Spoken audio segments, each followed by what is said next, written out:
आज का मुद्दा में आपका स्वागत है। मैं हूं प्रवीण तिवारी। राधे माँ की चौकी, राधे माँ का जयकारा, राधे माँ की आरती, ये चीजें हैं जिनको लेकर समाज के अलग अलग वर्गों से आवाज उठनी शुरू हो गई है। क्यों कहें हम इनको धर्मगुरु, इस विषय पर चर्चा गरमाती जा रही है। कुछ लोगों को राधे माँ के घर भक्तों के जमावड़े में अंधविश्वास नजर आता है, तो कईयों को इसमें आस्था दिखाई देती है। सुपरस्टार आमिर खान के बाद अब अभिनेता ओमपुरी ने भी राधे माँ के बहाने समाज में फैल रहे अंधविश्वास पर हमला बोला है। उन्होंने कहा है कि समाज की जिम्मेदारी है कि वो अंधविश्वास के खिलाफ खड़े हो। इस मुद्दे पर आज हम करेंगे बहस, लेकिन उससे पहले देख लेते हैं ये रिपोर्ट।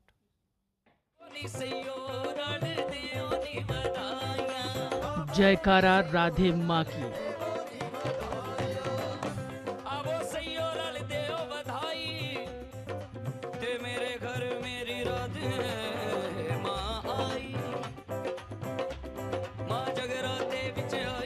भक्तों के जयकारे के बीच भक्तों के बीच आती राधे माँ।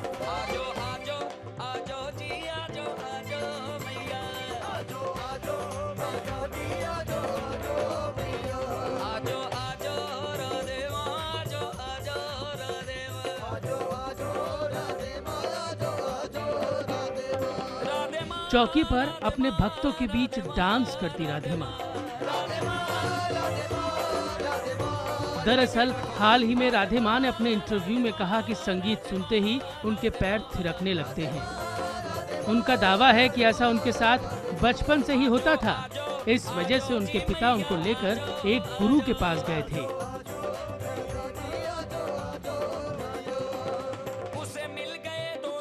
वो ये भी दावा करती हैं कि उन्होंने कभी खुद को भगवान नहीं कहा, लेकिन साथ ही ये जोड़ना नहीं भूलती कि भक्तों को उनमें देवी नजर आती है। क्या आप खुद को भगवान मानती हैं? मैंने कभी ये दावा नहीं किया कि मैं भगवान हूँ, लेकिन भक्तों को मुझ में देवी माँ नजर आती हैं और वो मेरा आशीर्वाद लेने आते हैं। मैं उनसे यही कहती हूँ कि ईश्वर में भरोसा रखो। मैं अपने भक्तों को मोह माया से दूर रहने और ईश्वर के चरणों में समर्पित जीवन जीने की सलाह देती हूँ। अब जरा इन तस्वीरों को देखिए। ये तस्वीर है राधे माँ के देवी की चौकी पर पहुँचने की। भक्त राधे माँ को घेरकर मंच तक पहुँचाते हैं। राधे माँ हाथ में त्रिशूल और गुलाब का फूल लेकर खड़ी होती हैं। मंच पर एक तरफ देवी की मूर्ति होती है और बैनरों पर भी उनको देवी बताया जाता है। राधे माँ भी जब मंच पर खड़ी होती हैं, तो उनकी भाव भंगिमा कुछ देवी से मिलती है। देवी की प्रतिमा के साथ खड़ी राधे माँ की आरती उतारी जाती है। पार निराला जग में काहे तू देर करे, काहे तू देर करे।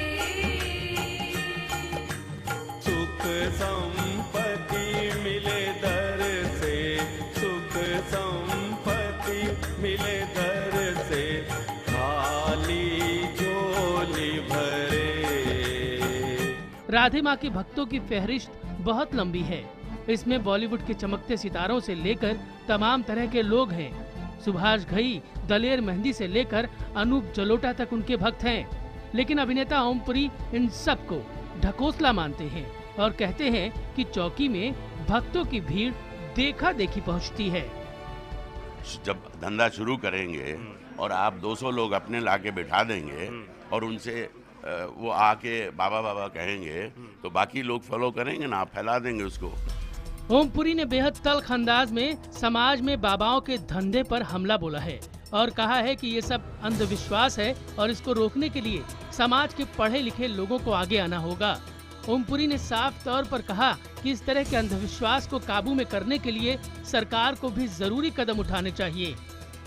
अंधविश्वास वाले लोग अगर वहाँ जाते हैं तो सरकार की और पढ़े लिखे लोगों की जिम्मेदारी नहीं है क्या? ये भैया आपकी मर्जी है, लूटना है तो लूटो, लेकिन एक बाबा तो जेल में है, उसके ऊपर रेप का आरोप है और दूसरे बाबे के अंदर से वो निकले, खजाना निकला, असला निकला, हथियार निकले। अब उनके चरणों में गिरना है तो भैया जाओ, कुएं में अगर किसी को गिरना है तो कौन रोकेगा? ओमपुरी के पहले अभिनेता आमिर खान ने भी राधे माँ को नसीहत दी थी। बॉलीवुड से जुड़ी डॉली बिंद्रा ने तो राधे माँ के खिलाफ मोर्चा ही खोल रखा है। मॉडल अर्शी खान ने भी राधे माँ पर सनसनीखेज इल्जाम लगाए थे। पुलिस इन आरोपों की जांच कर रही है। पूरा मामला बॉम्बे हाईकोर्ट के सामने है। लेकिन कोर्ट कचहरी से इतर ये सवाल खड़ा होता है कि संत समाज इस तरह के अंधविश्वासों को रोकने के लिए क्या कर रहा है। अखाड़ों से जुड़े संतों की बात पुरजोर तरीके से सामने आनी चाहिए। वो धर्म के रहनुमा हैं और उनसे उम्मीद की जाती है कि वो ऐसे मसलों पर समाज को दिशा दिखाएं। मेरे घर मेरी ब्यूरो रिपोर्ट IBN 7। तो राधे माँ की चौकी पर चौतरफा हमले हो रहे हैं, कई सवाल भी इससे खड़े हो रहे हैं। कुछ अहम सवाल हम आपके सामने रखते हैं। आज का मुद्दा के सवाल है, क्या राधे माँ की चौकी में अंधविश्वास फैलाया जाता है? क्योंकि ओमपुरी जी से जब बात हो रही थी तो उनसे ये कहा भी गया था, जिस तरह की तस्वीरें उन्होंने देखी, जिस तरह की बातें अभी हाल के दिनों में सामने आई हैं, वो इसी संदर्भ में राधे माँ के बारे में भी बात कर रहे थे। क्या चौकी में भक्तों की भीड़ दिखावे के लिए जमा की जाती है? क्या पब्लिसिटी के चक्कर में राधे माँ पर निशाना साधा जाता है? क्या राधे माँ की चौकी में भक्तों को देवी माँ के नाम पर छला जा रहा है? राधे माँ पर पुलिस जांच के बीच आरोप लगाना कितना जायज है? ये कुछ अहम सवाल हैं जिन पर हम आज बातचीत करेंगे और चर्चा में हमारे साथ तमाम मेहमान जुड़ रहे हैं। मैं इंट्रोडक्शन दे देता हूं मेहमानों का, जो आज हमारे पैनलिस्ट हैं इस मसले पर। अभिनेत्री पूनम झावर हैं, जो कि राधे माँ बन चुकी हैं ऑन स्क्रीन। बहुत बहुत स्वागत है आपका पूनम। टैरो कार्ड रीडर और राधे माँ की समर्थक हैं आरती राजदान। लखनऊ से जुड़ रहे हैं उत्तर प्रदेश के पूर्व DGP विक्रम सिंह जी। सिंह साहब, आपका भी स्वागत है।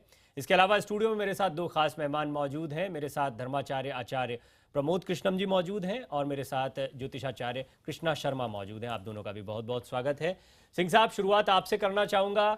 ओमपुरी साहब से कल बातचीत जब कर रहे थे तो बातचीत में उन्होंने कहा कि सरकार की जिम्मेदारी बनती है, ऐसे लोग पब्लिसिटी के लिए भीड़ इकट्ठा करते हैं और उनके पीछे कई और लोग अंधविश्वास के चक्कर में उनके पीछे पीछे चल देते हैं और ऐसे ही देखते देखते जमावड़ा बड़ा हो जाता है। किसी को तो जिम्मेदारी लेनी होगी कि रोका जाए। किसकी जिम्मेदारी? प्रवीण जी, सबसे पहले मैं ये निवेदन करना चाहूंगा कि एक एक्ट है मैजिक रेमेडीज एक्ट।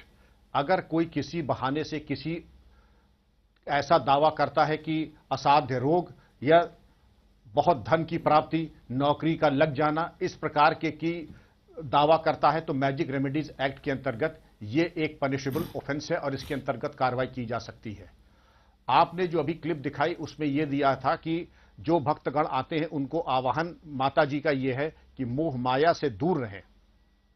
लेकिन मोह माया से दूर रहने के कम से कम वो दिखाई तो बड़े स्पष्ट तो कि हम मोह माया में रसातल में जा रहे हैं उसके, या हम उससे दूर हो रहे हैं। साधु संत तो ये कहते हैं कि ये शरीर शमशान की अमानत है। इतना श्रृंगार रस में पड़ने के डूबने की आवश्यकता क्या है?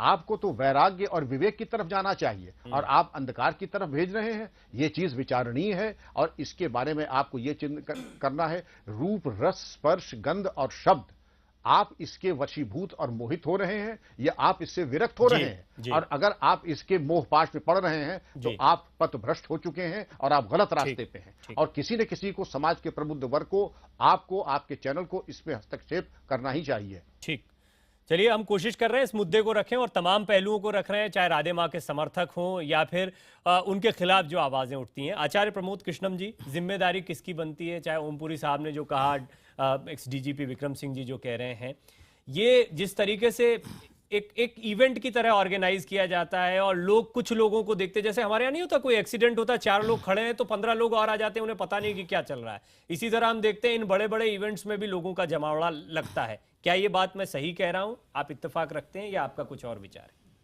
देखिए, धर्म, श्रद्धा, विश्वास, आस्था, यकीन, समर्पण, ये बड़े पवित्र शब्द हैं और ये इतने पवित्र शब्द हैं कि जब इनको श्रद्धा से उच्चारित भी किया जाता है तो वहाँ शक्ति उत्पन्न हो जाती है। जहाँ तक सवाल है राधे माँ का, और ये जितना भी आजकल एपिसोड चल रहा है, इसमें बड़ी गंभीरता से सोचने की बात ये है कि कुछ लोग तो हैं जो राधे माँ के खिलाफ हैं और कुछ लोग हैं जो राधे माँ का समर्थन कर रहे हैं। मैं दुख के साथ ये कहना चाहता हूँ कि जो लोग राधे माँ का समर्थन कर रहे हैं, शायद उनको भी नहीं पता वो क्या कर रहे हैं, और जो लोग विरोध कर रहे हैं उनको भी नहीं पता मैं क्या कर रहा हूं। अब यहाँ आपके चैनल ने जो बहुत ही अच्छी एक डिबेट रख रहे हैं आप, आज मैंने आपके चैनल पे एक और स्टोरी देखी कि नीम करोली बाबा का आपने पूरा चित्रण प्रस्तुत किया है।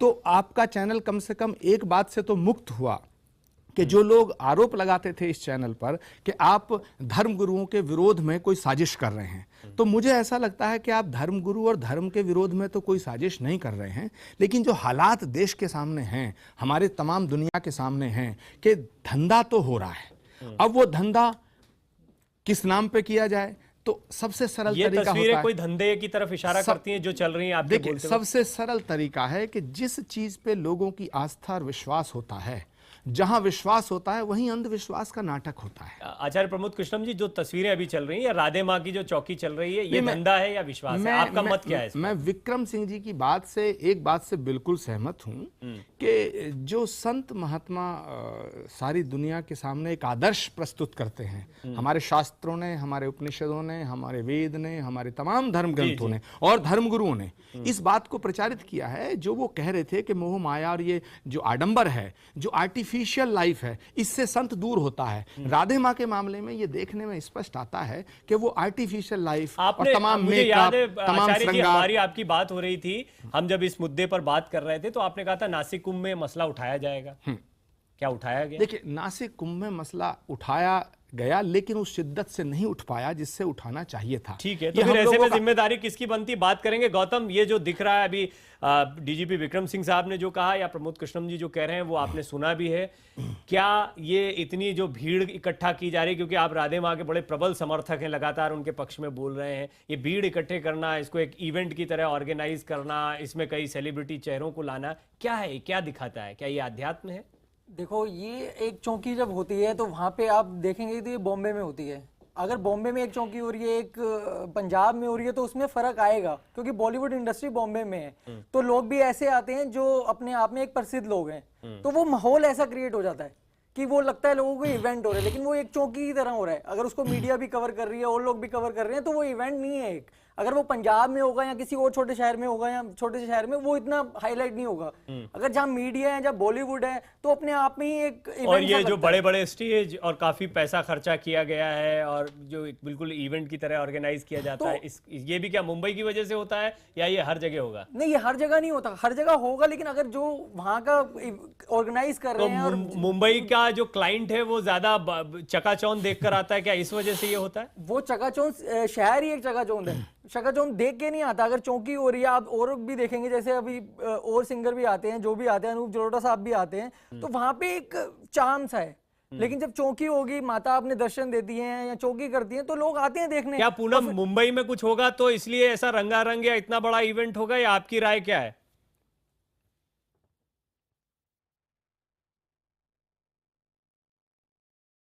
पूनम, मैं आता हूं दोबारा आपके पास, आपकी आवाज। हाँ जी जी, बोलिए, आपकी आवाज आई, बोलिए। मुझे हंसी आ रही है उनकी बात सुन के कि चौकी है, रंगारंग माहौल है, मुंबई में होगा तो होगा, बाहर होगा तो नहीं होगा। आपने सही कहा कि मुंबई क्लाइंट शायद ज्यादा बहुत बड़े हैं, और मैं आचार्य जी की बात से बहुत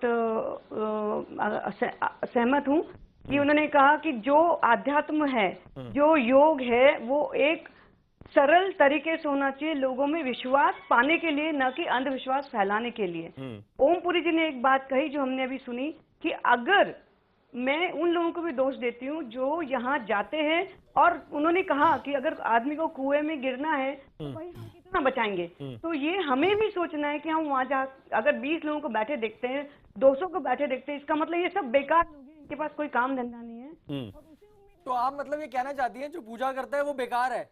चले जाऊं, मैं आपसे बात नहीं करूंगी, पहले मुझे जवाब देने। नहीं, मुझे जवाब देने दीजिए। चाहती हैं जो कोई पूजा कर रहा है, जो किसी की भक्ति कर रहा है, वो बेकार है, वो मतलब उसके पास कोई काम नहीं है करने के लिए। आप ये कहना चाहती हैं? आप एक मिनट चुप रहिए, मैं प्रवीण जी से बात करती हैं तो आप बेकार है, इसका मतलब? आप चुप रहिए, नहीं तो मैं आपकी बात का जवाब प्रवीण जी से बात कर रही हूँ मैं। हम डिबेट में नहीं, आप बाद में दीजिए, आपको जब जरूरत होगी आप बाद में कहिए। तो दूसरे लोग पूजा कर रहे हैं वो बेकार है। नहीं, आपका सवाल क्या, आप क्या पूछना चाहते हैं? आपको मौका मिलेगा, आपको जब मौका मिलेगा वो बेकार है, तो आप इंडिविजुअल में मत आके करिए। मैं मुझे बोलने दीजिए ना। आपने जब बात पूरी सुनी नहीं तो कैसे बीच में उटपक पड़ रहे हैं? आप चुप रहिए बिल्कुल, सुन के ही आपकी बात का जवाब मुझे प्रवीण जी से बात करने दीजिए, आप चुप रहिए बिल्कुल। तो आप भी चुप रहिएगा फिर? नहीं, एक मिनट रुकिए। प्रवीण जी, मैं आपसे बात कर रही हूँ। I do not want to talk to this kind of people. नहीं, देखिए, पर्सनल मैं ये कह रही हूँ, मैं तुम फिर मत करे ना, उनसे बोलिए ना, मुझे बोलने दीजिए, 2 मिनट दीजिए ना मुझे। ठीक, बोलिए। तो मेरा कहना मतलब है कि अगर जैसे आपने बोला, लोगों ने भी ये कहा, ओमपुरी जी ने भी कहा कि 200-400 लोगों को अगर आप पैसा दे करके, भीड़ बुला करके जमा कर लेते हैं तो सामने 30वें को मालूम नहीं होता कि यहाँ क्या हो रहा है और वो उसमें बैठते चले जाते हैं। तो मैंने ये कहा कि इसका मतलब 200-400 लोग अगर यहाँ जमा होते हैं चौकी में, भक्ति भाव है, आपकी अपनी श्रद्धा है, आप किसी को भी पूजिए, हमें कोई मतलब नहीं है। लेकिन मेरा कहने का मतलब है कि जब हमारे पास इतना वक्त है, हम यहाँ आके बैठते हैं, इसका मतलब उनके पास काम धंधा नहीं है और उन्हें ये लगता है कि हम पूजा करेंगे तो मैं भी अमीर से अमीर बनता चला जाऊंगा। यही अंधविश्वास है जो ऐसे लोगों की पूजा करने को बाध्य करता है। ये मैंने कहा है, अब इनको बोलने दीजिए। मैं आपसे यही कहना चाहूंगा, बल्कि इनफैक्ट मैं चाहूंगा, हाँ आरती को बोलने दें। हाँ देखिए, एक तो वहां पे किसी को बुलाया नहीं जाता है, लोग अपनी श्रद्धा से, अपनी इच्छा से आते हैं और जो बड़ा जो सेलिब्रेशन की जाती है वो सिर्फ राधे माँ की बर्थडे के दिन पे एक बड़ी सेलिब्रेशन होती है। उसके अलावा बहुत नॉर्मल सिंपल सी चौकी होती है जिसमें भगवान की फोटो होती है, भजन कीर्तन होते हैं, हम लोग जाप करते हैं, उसमें किसी को क्या आपत्ति हो सकती है? और राधे माँ तो मौन में रहती हैं, तो किसी अभी इन्होंने बोला कि बॉम्बे में होती है, बॉम्बे नहीं गुड़गांव में भी हुआ था। उसके बाद यहाँ पर जब भक्ति की कहीं भी बात होती है या चौकी होती है, किसी को कोई बुलाने नहीं जाता, अपने आप आते हैं। मगर जहाँ सेलिब्रिटी आते हैं और लोगों को दिखावा होता है, उसके बाद जो है वहाँ पर भीड़ ज्यादा जमा हो जाती है। तो मैं यही कहना चाहूंगी कि वहाँ पर लोग दिखावे की वजह से ठीक है, सब लोग बोलना चाह रहे हैं। पूनम, आपके पास आऊंगा, आचार्य जी आपसे भी सुनूंगा। सिंह साहब, क्या कहना चाह रहे हैं आप? प्रवीण जी, मेरा छोटा सा निवेदन यह है कि मैं अपने व्यक्तिगत अनुभव से कह सकता हूं कि कुछ धर्मगुरु जिनके बारे में आपराधिक अनुसंधान यानी इन्वेस्टिगेशन किया गया है, आपकी बात बिल्कुल सही है, उनके द्वारा समागम में ऑर्केस्ट्रेटेड तरीके से पीआर मैनेजर्स और पब्लिसिटी मैनेजर्स रख करके उनके समागम में व्यवस्था की जाती रही है। विशिष्ट व्यक्तियों को बुलाया जाता रहा है, विशिष्ट व्यक्तियों को एक अलग तरीके से उनकी पहचान, माल्यार्पण और उनको महिमा मंडित किया जाता है। और जो बीपीएल वाले गरीब लोग हैं वो दूर रखे जाते हैं। पब्लिसिटी मैनेजर नहीं है। सिंह साहब को नहीं, वो आपके बारे में मैं नहीं कह रहा हूं, मैं वो कह रहा हूं जो मुझे मालूम है, आपके भले ही ना हो, लेकिन पब्लिसिटी मैनेजर भी। जिसकी श्रद्धा बढ़ती है, 2 सवाल का जवाब। एक मिनट, हाँ ठीक है आरती। हाँ, और अगर हम किसी संत का प्रतिनिधित्व कर रहे हैं तो हमारे अंदर कम से कम इतनी परिपक्वता और इतना सम्मान होना चाहिए दूसरे के लिए कि हम उसकी बात सुनने का धीरज रखें।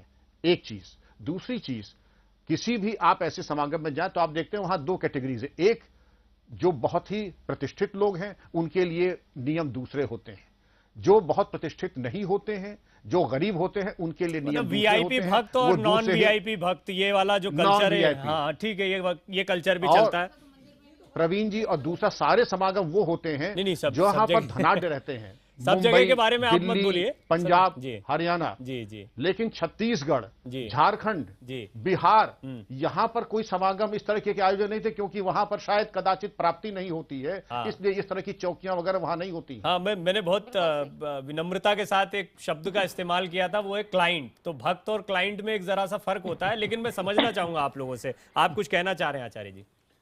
देखिए, मैं ये कह रहा हूँ कि जो ओमपुरी जी ने राधे माँ पे जो टिप्पणी की है वो मुझे ऐसा लगा जैसे उनका व्यक्तिगत प्रतिशोध है, क्योंकि उनका कहना ये है, क्योंकि आज आपके चैनल पे आज तू मैं नहीं हो रही है, बहस बड़ी सारगर्भित है, तो इसको उसी लेवल पे रखना चाहिए कि जैसे उन्होंने कह दिया कि ये सब बिना पढ़े लिखे लोग, मूर्ख लोग चले जाते हैं, भीड़ चली जाती है। तो आरती राजदान मुझे लगता है पढ़ी लिखी महिला हैं, अगर ये इस बात को कह रही हैं कि इन्हें राधे माँ में कोई विशेष स्वरूप की का दर्शन होता है, तो इनकी श्रद्धा पे भी क्वेश्चन मार्क करने वाला मैं तो कोई नहीं हूँ। दूसरी बात, मेरे दाईं साइड में जो कलाकार बैठे हैं ये भी मूर्ख नहीं लगते हैं, ये भी पढ़े लिखे लगते हैं। प्रश्न ये है कि कोई व्यक्ति कहीं अगर जाता है तो श्रद्धा से जाता है, उनकी श्रद्धा पे हम प्रश्न चिन्ह ना लगाएं। हम प्रश्न चिन्ह लगाने वाले एक बात पे हो सकते हैं कि जिस संत के प्रति श्रद्धा प्रकट की जा रही है उस संत का आचरण क्या है, उसकी सादगी है, सत्य है, नहीं है, तपस्या है, नहीं है, साधना है, नहीं है। तो हम राधे माँ पे प्रश्न चिन्ह लगा सकते हैं, और राधे माँ पे प्रश्न चिन्ह लगा इसीलिए वो कानून के कटघरे में खड़ी हैं।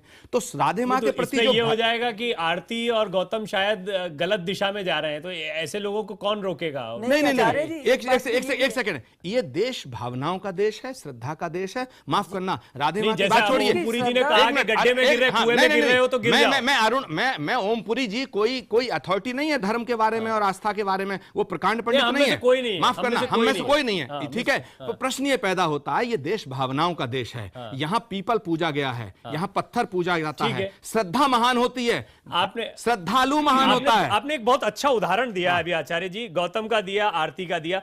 पूनम जवर वो चेहरा है जिन्होंने ओ माय गॉड फिल्म में राधे माँ बनकर प्रसिद्धि पाई। राधे माँ का एक फिल्मी चेहरा वो रही। पूनम भी हमारे साथ पैनल में मौजूद, वो भी पढ़ी लिखी हैं, बॉलीवुड का चेहरा है। पूनम, अभी आपने आचार्य जी को सुना, आस्था से क्या कोई खिलवाड़ हो रहा है यहाँ पर, या आस्था पर सवाल उठाना बेईमानी है? क्यों आस्था पर सवाल उठाए? भाई मानते हैं तो मानते नहीं, आस्था पर सवाल उठाना बिल्कुल बेईमानी है। नहीं, जो आस्था के नाम पे, उसका जवाब है, जो आस्था के नाम पे धंधा कर रहा है उस पर सवाल उठा सकते हैं।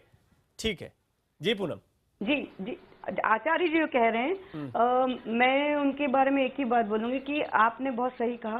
किसी की आस्था, किसी का विश्वास अगर पत्थर पे भी हो तो हम उस पर कुछ कर नहीं सकते, ये उसकी अपनी मर्जी है कि वो उस कितने दिन पूजे, उसको कहाँ रखे, उसको क्या करे। लेकिन उन्होंने एक बात सही कही कि उसका आचरण देखा जाएगा कि जिसको हम पूजते हैं, जिसको सारा समाज पूजने लगता है, वो कितना काबिल है इस चीज के, जिसको हम सीट पे बिठाते हैं, सिंहासन पे बिठाते हैं। अच्छा, आरती जो है, आरती और गौतम जो है वो तो राधे माँ के पास जाते रहे लगातार। पूनम, आप कभी गई हैं? क्योंकि आपने पर्दे पर उनको दिखाया, उनके खिलाफ बोलने की कोई ठोस वजह? जी, पहली बात तो मैं एकदम बोल दूं कि मैं राधे माँ के पर्सनल मैटर्स में कोई खिलाफ नहीं बोलती हूँ। मैं उनके ऊपरी रूप के लिए बोलती हूँ जो हमें दिखाई देता है, जिसके बारे में हम चर्चा करने यहाँ बैठे हैं। मैंने उनके ऊपरी रूप को देखकर ये लगता है, उनके ऊपरी रूप को देखकर ये लगता है कि क्या यहाँ पर कोई इवेंट या बिजनेस चल रहा है? क्या ऊपरी रूप को देखकर ये लगता है आपको? आपकी राय, चलिए पैनलिस्ट के, ठीक है, आपको लगता है? आचार्य जी, आपको लगता है? नहीं, जो पूनम, एक सीधा ओके, मैं, अरे भाई एकदम कैसे आप अटैक कर रहे हैं हम पे? नहीं, मैं ये कह रहा हूं कि आपको लगता है कि नहीं कि ऊपरी रूप से ये ठीक चल रहा है? सिंह साहब ने कहा कि ओके, पूनम झावर जो बात कह रही है मैं उससे सहमत हूं। संत में सादगी होनी चाहिए, सत्य होना चाहिए, आडंबर नहीं होना चाहिए, ढोंग नहीं होना चाहिए, वही बात वो कह रही है, हम लोग सब कह रहे हैं। इवेंट, अगर आप कह रहे हैं कि इवेंट हो रहा है तो ऐसे हर गुरुद्वारे, मंदिर, हर एक पे मत जाइए, एनालिसिस बहुत लंबी हो जाएगी। चलिए इस पर बात करते हैं कि ये जो तस्वीरें दिखती है, जो इवेंट दिखता है, क्या ये एक तरीके से कमर्शियलाइजेशन है भक्ति और आस्था को, या भक्तों को क्लाइंट में तब्दील कर देने की एक कोशिश है? इस पर बात करेंगे एक ब्रेक के बाद।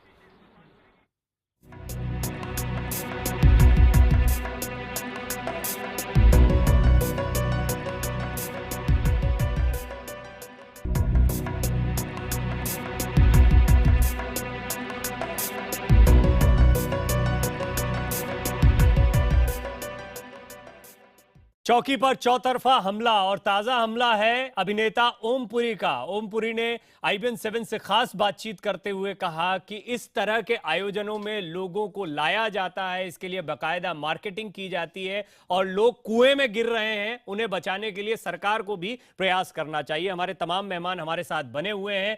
पूनम झावर भी हमारे साथ मौजूद है मुंबई से, यहाँ पर आचार्य प्रमोद कृष्णम जी। मैं आपसे एक चीज शुरुआत बातचीत की इसलिए करना चाहता हूं क्योंकि मुझे थोड़ा समझ में नहीं आ रहा है कि आपने शुरुआत में जब बात कही तो ये भी लगा कि आप कहीं ना कहीं इन तस्वीरों का विरोध करते हैं, या इस तरह के आयोजनों से आप बहुत ज्यादा खुश नहीं है। दूसरी तरफ ये भी लग रहा है कि आप राधे माँ के खिलाफ खुलकर कुछ नहीं बोलना चाहते हैं। क्या समझा जाए कि आपका टेक अभी राधे माँ उनके इस आयोजन पर क्या है? प्रवीण जी, मैं राधे माँ का दुश्मन नहीं हूं, और नहीं है, कोई नहीं है, मुझे नहीं लगता। और सुनिए, मैं आडंबर का मित्र नहीं हूं, ढोंग का मित्र नहीं हूं, पाखंड का मित्र नहीं हूं। मुझे जो बात ठीक लग रही है मैं उसको कह रहा हूं। इस आयोजन के आप कम से कम समर्थन में नहीं? एब्सोल्युटली, मैं मानता हूं कि ये आयोजन मार्केटिंग है, लेकिन साथ में मैं ये भी जोड़ूंगा कि आजकल सब धंधा ही हो रहा है। 99% आप धार्मिक चैनल खोलिए, सुनिए, धार्मिक चैनल खोलिए, वो कथावाचक ज्यादा चल रहे हैं जिनके पीछे फाइनेंसर हैं।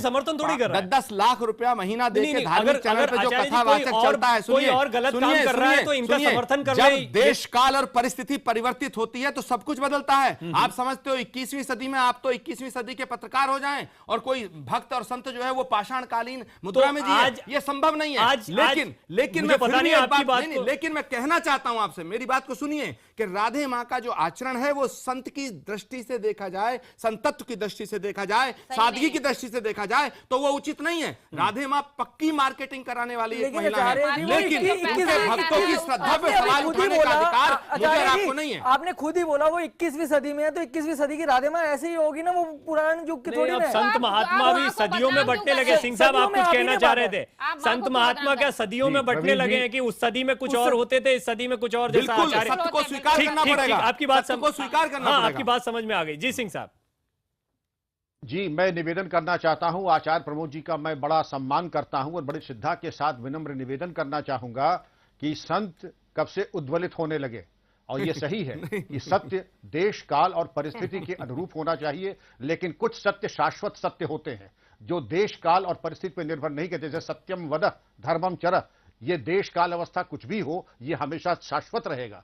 और जो हम सामयिकी बातें करते हैं कि जो लाभकारी सत्य की बात करते हैं कि आज जो लाभ दे वो सत्य, जो लाभ न दे वो असत्य, तो इस पैमाने पे कसौटी पे हमको अपना सत्य की परिभाषा नहीं करनी। कुछ कह रहे हैं? मैं विक्रम सिंह जी का बहुत सम्मान करता हूं, क्योंकि एक ऑफिसर होने के साथ साथ ये एक अच्छे इंसान भी रहे और आज भी हैं। लेकिन मैं इन्हें याद दिलाना चाहता हूं कि महाभारत के अंदर भगवान कृष्ण ने भी सुदर्शन उठाया था जब परिस्थितियां परिवर्तित हुई थी। भगवान श्री राम ने भी जिस समय समुद्र ने रास्ता नहीं दिया था, तीर उठाया था। और दुर्वासा ने श्राप भी इसी धरती पे दिया है। विश्वामित्र का क्रोध भी इसी धरती पे है। क्या वह संत की श्रेणी में नहीं आते?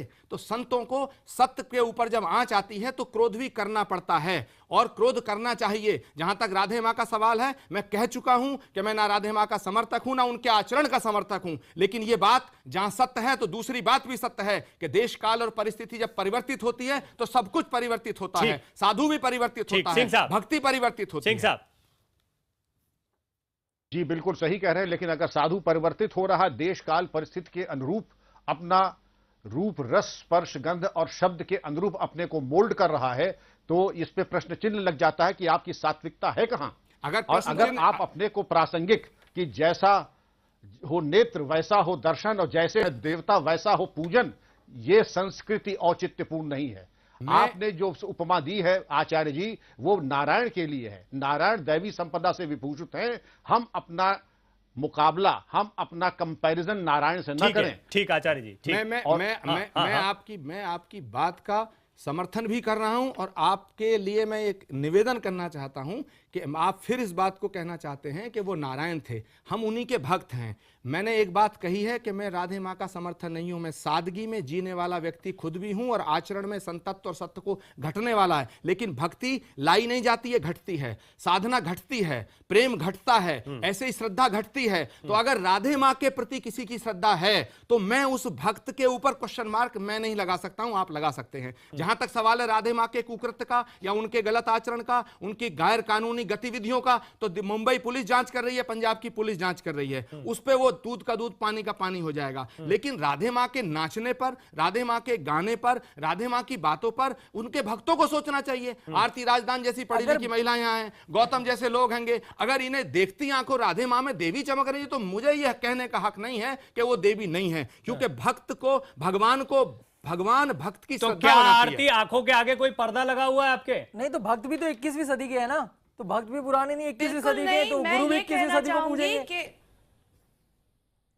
मैं ये कहना चाहूंगी कि अगर ऐसे 10,000 लोग और खड़े हो जाएं जो राधे माँ के अगेंस्ट बोले, मेरे स्नेह को, मेरे आनंद को, मेरी श्रद्धा को इतनी भी फर्क नहीं आएगी, एक छोटी सी तिनका का फर्क भी नहीं आएगी।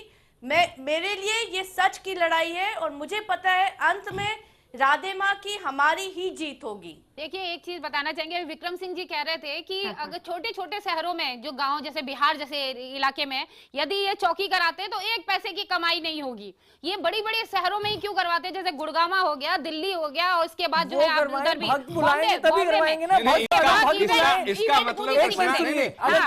इसका मतलब कृष्णा बिहार में आर्थिक रूप से ताकतवर लोग नहीं रहते। पूरे बिहार को आप गाली मत दो, लालू जी अभी आपके खिलाफ मोर्चा खोल देंगे। नहीं, बिहार को हम नहीं कह रहे हैं, मगर बता रहे हैं, वहाँ के जो छोटे शहर है वहाँ पे लोग जो है सिर्फ अपने रोज कमाते हैं, रोज उसको जो है अपने खाने में जो है खर्च करते हैं, इसलिए जो है वहाँ पर इतनी हम जोरदार जो बाबाओं इवेंट का करते हैं स्कोप भी कम होता है आचार्य, ऐसा नहीं है। वहाँ पे बाबा पहले से तैयार है, पहले से आश्रम बने हुए हैं। ये मुंबई है जहाँ पे आश्रमों की जरूरत है, ये दिल्ली है, ऐसी माया नगरी जहाँ पर लोग माइग्रेट होकर आए, उन्हें जरूरत पड़ रही है। कितने सारे लोग हैं जो पैसे कमाने आते हैं उसी अच्छा पूनम, एक बात का जवाब दीजिए, आप तो फिल्मी पर्दे पर राधे माँ तो रही, लेकिन साथ ही साथ इंडस्ट्री का हिस्सा भी हैं आप। ये क्या फिल्मी कलाकारों को, टीवी कलाकारों को, इनको क्यों ज्यादा जरूरत पड़ती है ऐसे इवेंट्स में जाने की?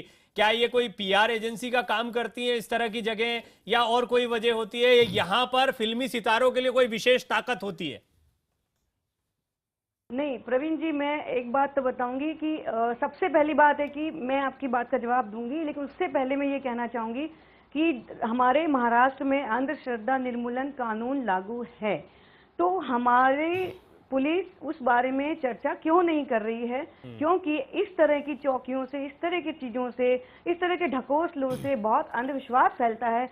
आप अपने घर में बैठ के किसी को भी पूजें, लेकिन अगर आप जब वो सामूहिक हो जाता है तो वो अंधविश्वास फैलाने वाली बात जाने से ढकोसले हो, और घर में पूज रहे हैं तो ढकोसले नहीं है वो, ये तो गलत बोल रही है ना। और दूसरी बात प्रवीण जी, हम तो पूजेंगे, हम तो जाके भी पूजेंगे, चौकियों में दूसरी बात ये है, आप ऐसे ढकोसला कर रहे हैं।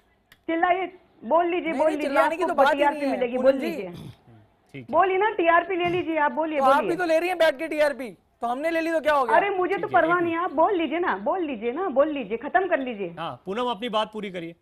देखिए राधे माँ की कोई पीआर एजेंसी नहीं है, वहाँ पे सिर्फ भगवान की भक्ति होती है, किसी तरह का भी अंधविश्वास नहीं है, भजन है, कीर्तन है, ठीक है, ये बात आप कह चुकी हैं। तो उसमें क्या प्रॉब्लम है किसी को? एक मिनट आप शांत रहेंगी मैडम, आरती जी, भक्त महाराज जी शांत रहिए एक मिनट।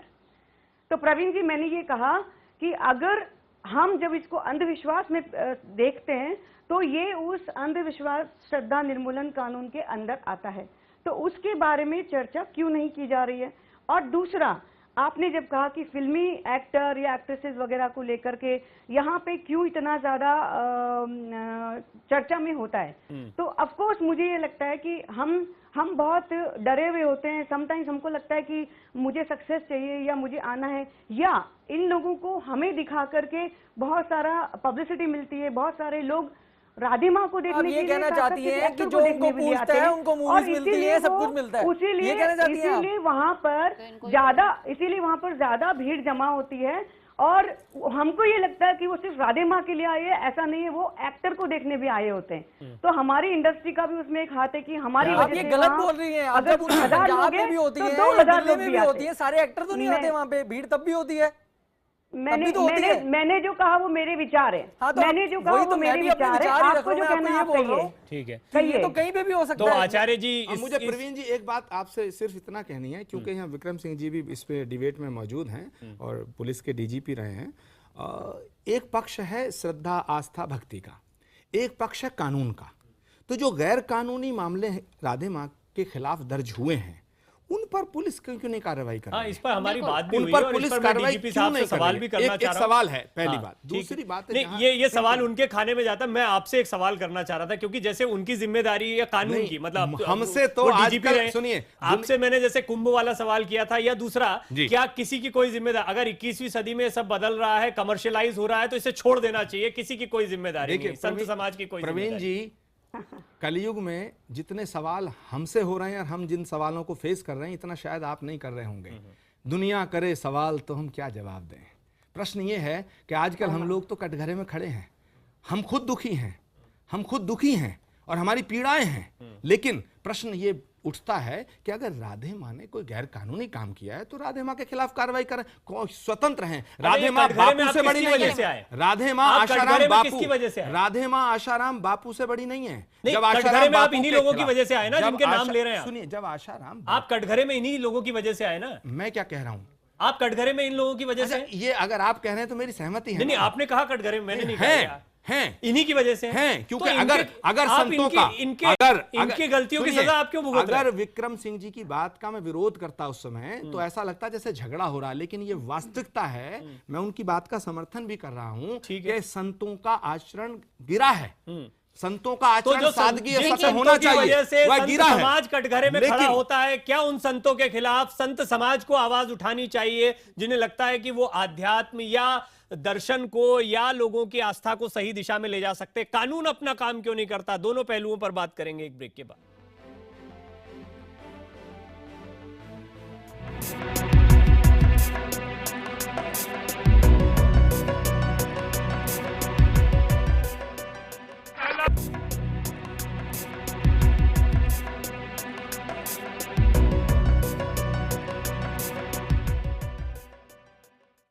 और चौकी पर चौतरफा हमला में अभी तक जो हमने बातचीत की उसमें एक बात तो बहुत साफ हो गई है कि किसकी जिम्मेदारी तय होनी चाहिए, इसको लेकर अब भी कंफ्यूजन है। आचार्य प्रमोद कृष्णम कह रहे हैं कि कानून है तो कानून का सहारा क्यों नहीं लिया जाता, पुलिस है तो पुलिस जिसके पास इतने सारे आरोपों की लिस्ट गई हुई है वो कोई कार्रवाई क्यों नहीं करती। सिंह साहब भी इस बात का समर्थन कर चुके हैं, लेकिन सिंह साहब सिर्फ समर्थन करने से कैसे बात होगी? ये क्या जिम्मेदारी अगर पुलिस नहीं निभा रही है या जिनकी जिम्मेदारी बनती है वो अगर सामने नहीं आ रहे हैं, ऐसी चीजों को नहीं रोक रहे हैं, तो ये सब तो ऐसा चलता रहेगा, हम हेल्पलेस हैं। नहीं प्रवीण जी, पुलिस कभी हेल्पलेस नहीं रहती है, लेकिन एक कानूनी अनिवार्यता है कि एक शिकायतकर्ता हो यानी कंप्लेनेंट हो, कंप्लेनेंट एक लिखा पढ़ी में एक आवेदन पत्र दे कि उसको ये शिकायत है अमुक व्यक्ति से, क्योंकि अगर पुलिस सुवो मोटो यानी स्वविवेक से कार्रवाई करे तो वो इस प्रकार से अप्रासंगिक हो जाएगा। इस मामले में एक नहीं दो नहीं कईयों शिकायत जा चुकी हैं, उसके बाद में शिकायतकर्ताओं का ये आरोप है कि पुलिस कार्रवाई ठीक से नहीं कर रही। ये मैं शिकायतकर्ताओं की बात कह रहा हूं आपको। अगर ऐसी शिकायतें हैं तो हो सकता है कि पुलिस की प्राथमिकता में वो अभी नहीं आई हैं। पुलिस की प्रक्रिया में फर्स्ट कम फर्स्ट क्या आपको लगता है इस तरह के आध्यात्मिक गुरुओं के खिलाफ होने वाले खुलासे प्राथमिकता में होने चाहिए? ये भी एक महत्वपूर्ण विषय है। क्यों नहीं? पुलिस का कोई विवेक नहीं है कि किसी आवेदन पत्र को जांच न करे, जांच करना है और शीघ्र करनी है, लेकिन अगर आपके पास अगर 200 आवेदन पत्र हैं तो आप उसमें चयन कर सकते हैं कि कुछ कह रहे हैं आचार्य जी, करेंगे दूसरी कौन से करेंगे। मैं विक्रम सिंह जी की बात से बिल्कुल सहमत हूं कि पुलिस जो है वो अक्षम नहीं है। बनारस के अंदर साधुओं को निहत्था पीटती है तो अक्षम कैसे हो सकती है?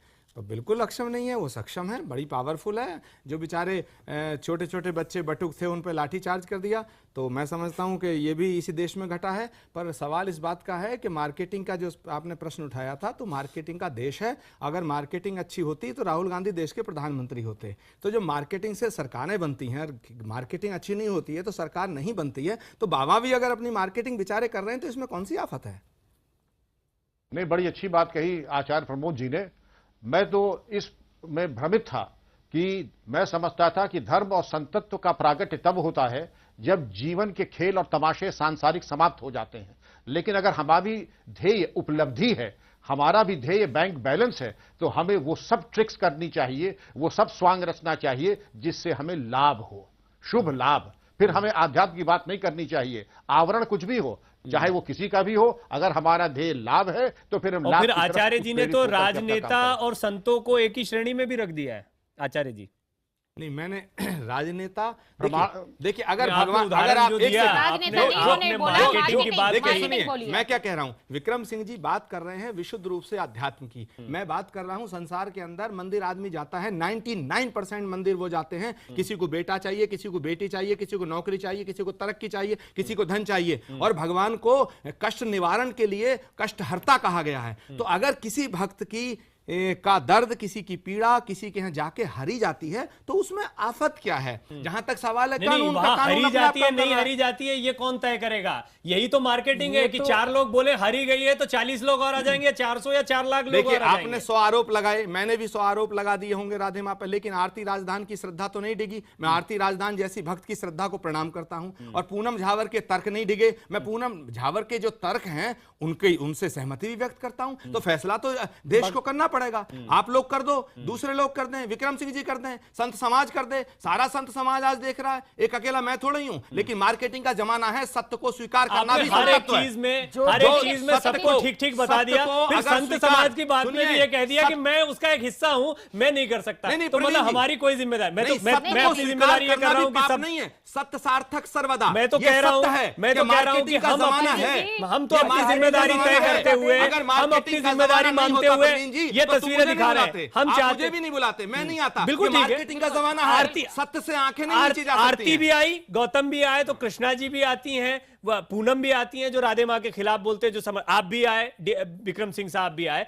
हमारा मकसद है जो सही है वो सही तौर पर सामने आना चाहिए। आज बात इस बात पे शुरू हुई थी कि ओमपुरी साहब कहते हैं लोग कुएं में गिर रहे हैं तो अपनी वजह से गिर रहे हैं, उनको सही जानकारी नहीं है। ओमपुरी धर्म की अथॉरिटी नहीं है, कोई नहीं है ना, वो तो हमारी पहले बात हो चुकी है कि आप प्रोजेक्शन करते हैं। जब ओमपुरी अपनी फिल्म का प्रोजेक्शन करते हैं तो टेलीविजन चैनल्स के अंदर सारे स्टार क्यों आते हैं? चलिए, मुझे लगता है बड़ी महत्वपूर्ण बात है कुछ और खुलासे कि बात सिर्फ देश में नहीं, साहब आरोप लगाना बड़ा बात सिर्फ, चलिए आरोपों पे कुछ ठोस बात भी होनी चाहिए। फांसी चढ़ा दीजिएगा क्या? नहीं, बिल्कुल नहीं, ये बात कोई नहीं कह रहा। मैं राधे माँ का समर्थक नहीं हूँ, लेकिन आप राधे माँ को सूली पे क्यों नहीं चढ़ाते? आज की बातचीत में तो लगा, आज की बातचीत में तो लगा, आज की। चलिए, आज का मुद्दा में फिलहाल इतना ही। कल हम आपको बताएंगे कि विदेशों में कितनी संपत्ति इन संतों की है। आज के लिए इतना ही। सभी मेहमानों का धन्यवाद।